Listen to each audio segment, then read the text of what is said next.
আসসালামু আলাইকুম রহমতুল্লাহ। প্রিয় দেশবাসী, জানি না সত্য কিনা, শুনলাম আমাদের দেশের গ্যাসের দাম নাকি 300, 350 বা 250, মানে 250 থেকে 350 এরকম টাকা নাকি কমছে, গ্যাসের দাম কমছে। যদি এটা সত্যি হয়ে থাকে তাহলে এটা প্রমাণ হয় যে তারেক রহমান পুরুষ মানুষ।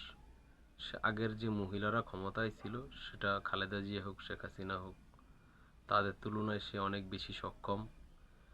যদি সত্যিই গ্যাসের দাম কইমা থাকে তাহলে তাকে আন্তরিক ধন্যবাদ, অভিনন্দন।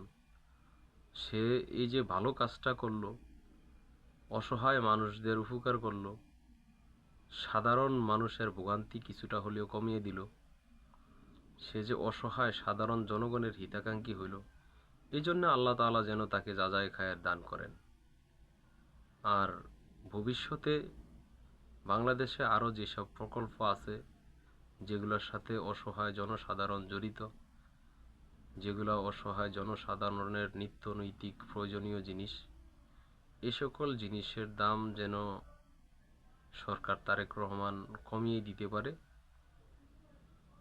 এই জন্য আল্লাহর কাছে তৌফিক কামনা করি, আল্লাহ যেন তাকে এমন সিদ্ধান্ত নেওয়ার তৌফিক দান করুক যে সিদ্ধান্তের কারণে অসহায় সাধারণ জনতা উপকৃত হবে।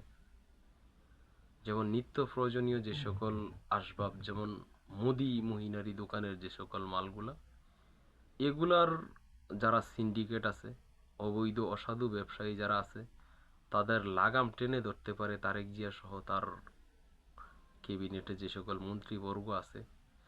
অসহায় মানুষদের স্বার্থে আমরা আল্লাহর কাছে এই দোয়া করতেই পারি, আল্লাহ তুমি সরকারকে ওই তৌফিক দাও যেন অসহায় সাধারণ মানুষের ভোগান্তি কমে, সাধারণ মানুষ দেশে মুক্ত স্বাধীনভাবে চলাফেরা করতে পারে, এরকম একটা পরিবেশ যেন তারা তৈরি করতে পারে। তুমি আল্লাহ তাদেরকে ওই তৌফিক দাও। বাদ বাকি হেদায়েতের দোয়া তার জন্য করতে পারি, তাদের জন্য করতে পারি যে আল্লাহ তাদের কপালে যদি হেদায়েত থাকে, তুমি আল্লাহ তাদেরকে হেদায়েত দিয়ে দাও। যদি তাদের কপালে হেদায়েত না থাকে, যদি গোমরাহি থাকে, জনমানুষের কষ্ট দেওয়াই থাকে তাদের তাকদিরে, তাহলে আল্লাহ তাদের ওই তাকদির মুইসা দিয়া তুমি তাদেরকে ধ্বংস কইরা দুনিয়ার থেকে বিদায় করে নিয়ে যাও। তাদের জুলুম নির্যাতনের কারণে যেন অসহায় সাধারণ মানুষের জীবন অতিষ্ঠ হয়ে না ওঠে। মা বোনদের ইজ্জত সম্ভ্রম যদি তারা রক্ষা করতে পারে তাহলে তো পারলো। যদি এটাই তাদের টার্গেট থাকে যে মা বোনদের ইজ্জত হরণ করবে, তাহলে আল্লাহ তুমি তাদেরকে এইরকম ক্ষমতা থেকে দূরে সরায় নিয়ে যাও।